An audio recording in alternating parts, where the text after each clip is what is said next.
नमस्कार, पुन्हा एकदा एका नवीन व्हिडिओसोबत तुम्हा सर्वांचं आपल्या चॅनेलमध्ये खूप खूप स्वागत आहे. तर आजपासून आपण परत एकदा सुरुवातीपासून ब्लाऊज कटिंग शिकूया.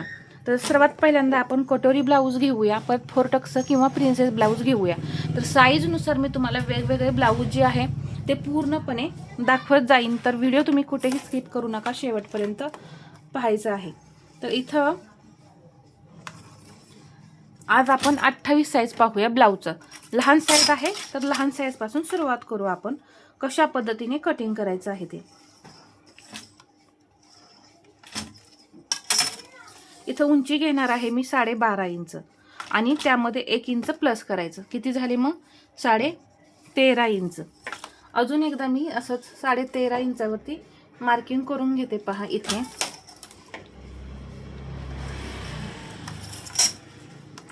आता शोल्डर मी 4.5 इंचच घेणार आहे. पहा इथं शोल्डर 4.5 इंचच घ्यायचं 28 साईजसाठी.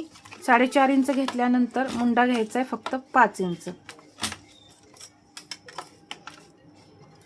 एक लाईन ओढून घेते. इथे सुद्धा या पद्धतीने लाईन ओढून घेतली. आता इथे पहा छातीचा चौथा भाग टाकायचा आहे. 28 चेस्टचा चौथा भाग होतो 7 आणि 1.5 इंच शिलाई मार्जिन.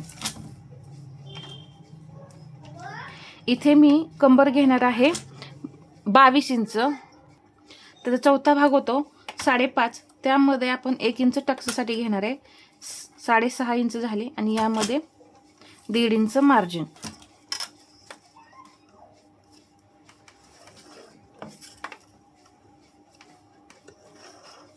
आता जसं की आपण नेहमी कटिंग करताना इथून 1.25 इंच घेत होतो, परंतु ते हेवी साईजमध्ये घ्यायचं. आता ही लहान साईज आहे पहा. तर सर्वात पहिल्यांदा हे समजून घ्या 1.25 इंच तर का घ्यायचं नाही. तर पहा इथे 1.25 इंच टोटल असं मी घेतलं. तर पहा हा आकार जो आहे तो खूप असा लांबून येतोय आणि हा आकार बरोबर येत नाही. डायरेक्ट या कोपऱ्यापर्यंत येते, कारण हे अंतर जे आहे ते आपलं कमी पडतंय. तर त्यासाठी आपल्याला इथे फक्त 1 इंच घ्यायचं आहे. तर या कोपऱ्यातून मी फक्त 1 इंच घेतलं. पहा हे लहान साईजमध्ये पहा या पद्धतीनेच करायचं. जवळपास 32 साईजपर्यंत तुम्ही याच्या पद्धतीने बदल करू शकता. सेंटर करून घेतला. इथे 1/2 इंच आणि इथे 1/2 इंच. आता हा सरळ भाग असा पहा जसा आपल्याला हवा आहे त्या पद्धतीने मुंड्याचा आकार जो आहे तो यायला हवा. तर पहा किती छान असा आकार आलेला आहे.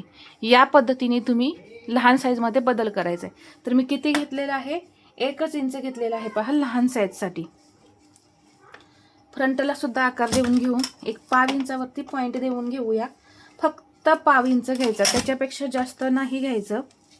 आणि 1 इंच घेतलेला आहे तर इथे 1/2 इंच घ्यायचं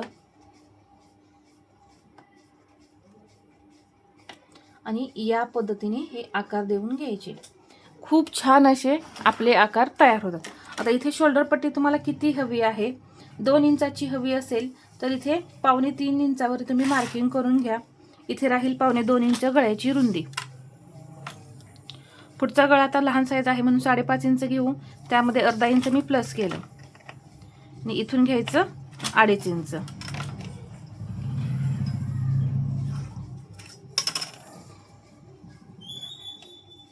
आणि या पद्धतीने गळ्याला आकार देऊन घ्यायचे. शोल्डर डाऊन केलं. कटोरी घेणार आहे मी, क्रॉसपट्टी घेणार आहे मी 2.5 इंच. इथून ही घेणार आहे मी 2.5 इंच. एक लाईन ओढून घेतली पहा.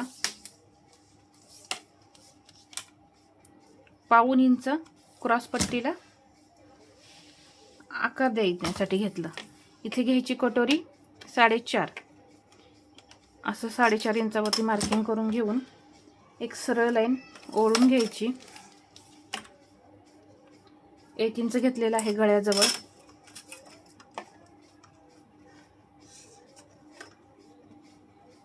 या पद्धतीने मी कटोरीला आकार दिला. तर एकदम परफेक्ट असा डायग्राम आपला तयार झालेला आहे. जरी लहान साईज असली, आपण शोल्डर जे आहे ते कमी घेतलेलं आहे 4.5 इंच, तरी पहा इथलं अंतरसुद्धा एकदम परफेक्ट राहिलेलं आहे आणि कटोरीला आकारसुद्धा एकदम परफेक्ट असे आलेले आहेत. आता या इथे सर्वात पहिला पाहूया आपण उंची घेतली 12.5. त्यामध्ये 1 इंच प्लस केलं 5.5 13 इंच आपण टोटल उंची घेतलेली आहे. शोल्डर मी घेतलेला आहे 4.5 आणि मुंडा घेतलेला आहे 5.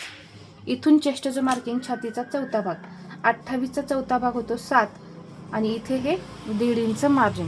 22 इंच आपली कंबर आहे, तर त्याचा चौथा भाग होतो 5.5 इंच. पहा 22च्या निम्मा किती झाला 11 आणि परत 11चा निम्मा 5.5 इंच. परत यामध्ये मी 1 इंच टक्ससाठी घेतलेला आहे आणि इथे हे 1.5 इंच मार्जिन. पाठीमागील मुंडा 1 इंच घेतलेला आहे आणि पुढचा मुंडा अर्धा इंच घेतलेला आहे. हा राऊंड परत तुम्ही मोजून घ्या. मी परत एकदा सांगते, इथे अर्धा इंच शिलाई मार्जिन सोडून जो पाठीमागचा मुंडा घेर आहे तो मोजायचा आहे. पुढचा मुंडा हा आपल्याला मोजायचा नाही. तर पहा जवळपास 6.5 इंच आलेला आहे घेर. तर इथं तुम्हाला कमी हवा असेल, 6 इंच हवा असेल तर इथे अजून तुम्ही मुंड्याची उंची जी आहे ती कमी करून घ्यायची. म्हणजे मी 5 इंच घेतलेली आहे ती तुम्ही 5.25 इंच सुद्धा करू शकता. मुंडा घेर किती आहे यावरती मुंड्याची उंची जी आहे ती डिपेंड आहे. कटोरी, आता इथे क्रॉसपट्टी, कंबर झाली, मुंडा झाला. आता इथे गळापट्टी, आपण गळापट्टी किती ठेवलेली आहे 2.5 इंच ठेवलेली आहे, त्यामध्ये 1.5 इंच प्लस केलं, 2 इंच आपण इथं गळ्याची शोल्डरची पट्टी ठेवलेली आहे. पहा 2 इंच, त्यामध्ये 1.5 इंच प्लस केलं की किती होतात 2.25 इंच होतात. तर इथून मी हे असं या पद्धतीने 2.25 इंच ठेवलेलं आहे आणि बाकीची गळारुंदी मग जे काही येईल ती तुम्ही गळारुंदी म्हणून वापरायची आहे. पुढचा गळा 5.5 इंच आहे, यामध्ये अर्धा इंच प्लस करून 6 इंच आपण इथं गळा घेतलाय. गळा घेतल्यानंतर क्रॉसपट्टी घेतली 2.5 इंच, इथे 2.5 इंच, इथे 2.5 इंच, एक सरळ लाईन ओढून घेतली. इथे क्रॉसपट्टीला आकार देण्यासाठी 1.5 इंच घेतलेला आहे. इथून इथंपर्यंत ही जी कटोरी आहे ती 4.5 इंच घेतलेली आहे. एक सरळ लाईन ओढून घेतली आणि गळ्याजवळ इथे वरती 1 इंच घेऊन एक तिरकी लाईन ओढलेली आहे आणि कटोरीला आकार देऊन घेतलेला आहे. एकदम सोप्या पद्धतीनं इथं मी तुम्हाला हा डायग्राम जो आहे तो समजावून सांगितलेला आहे. खूप छान पद्धत आहे. तुमच्या मुंड्यामध्ये अजिबात घोळ वगैरे अजिबात येणार नाही. अजून काही तुम्हाला शंका वाटत असतील यामध्ये तर तुम्ही मला नक्की कमेंटमध्ये विचारू शकता. आता ही जी मूळ कटोरी आहे ती कशी वाढवायची हे पाहून घेऊया. इथे पहा ही जी मूळ कटोरी आहे ती वाढवण्यासाठी आता कोणी नवीन शिकत असेल तर त्यांच्यासाठी पहा, इथं आपला साईड पार्ट जोडला जातो म्हणून इथं अर्धा इंच घ्यायचं. इथे हुकलूक पट्टी जोडली जाते म्हणून इथं 1.5 इंच घ्यायचं. आता जे कायम शिवतात त्यांना माहिती असतं कुठे किती मार्जिन घ्यायचं आहे. तर जे नवीन शिकतात त्यांच्यासाठी पहा, इथे अर्धा इंच घ्यायचं आणि इथे 1.5 इंच घ्यायचं आहे. आता ही जी कटोरी आहे ती मी 1.25 इंचाने वाढवणार आहे, फक्त 1.25 इंच, 1.2 आणि इथेही 1.2 घेतलेला आहे.